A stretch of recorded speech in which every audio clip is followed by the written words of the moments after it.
Senator Sanders joins me now. Thank you, Senator. Thanks for being with us. My pleasure. Tell me why you're right and President Obama is wrong. Okay, I'll tell you why.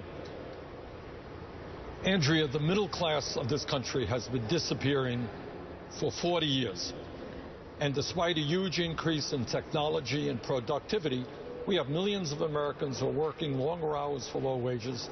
Since 2001, we have lost some 60,000 factories in America and millions of good-paying manufacturing jobs. Now, why is that? How did that happen? Well, there are a number of reasons, but I think central to that are disastrous trade agreements which have allowed corporate America to shut down in this country, move to Mexico, move to China, move to other low-wage countries, produce their products there, and then bring those products back into the United States.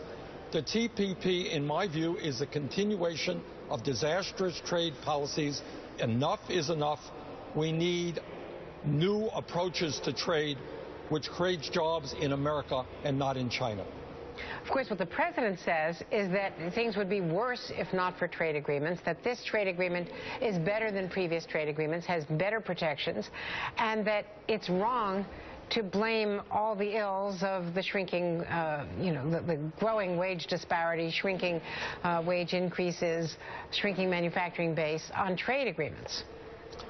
Well, again, I was on the floor of the Senate a couple of weeks ago. You know what I was doing? I was reading the quotes from what people like President Clinton and Mitch McConnell and all of the advocates of unfettered free trade, all of the right-wing think tanks, all of the corporate people, all of the wonderful things that they promised us if we pass free trade with China or NAFTA, et cetera, et cetera. And it turned out that in almost every instance, they were wrong.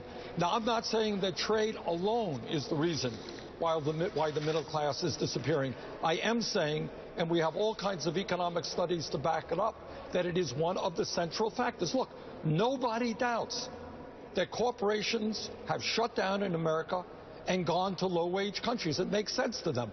Why do they want to pay an American worker 15 or 20 bucks an hour when you can go to Vietnam? You know what the minimum wage in Vietnam is? It is 56 cents an hour. And that is what corporate America wants. So I think when you have all of the corporations, when you have Wall Street, you have the drug companies telling us that this is really a really good agreement, and meanwhile you have trade unionists and environmentalists saying this is not a good trade agreement, I will listen to those people who represent workers, not large corporations. Here's President Obama. He was, as you know, at Nike headquarters in an export state, Oregon, which is in favor of these trade deals, and then sat down with Matt Bai, and here's what he had to say about it, about Elizabeth Warren. The notion that I had this massive fight with Wall Street to make sure that we don't repeat what happened in 2007, 2008, and then I sign a provision that would unravel it, I'd have to be pretty stupid. And it doesn't make any sense. This is pure speculation. She and I both taught law school, and one of the things you do as a law professor is you spin out hypotheticals.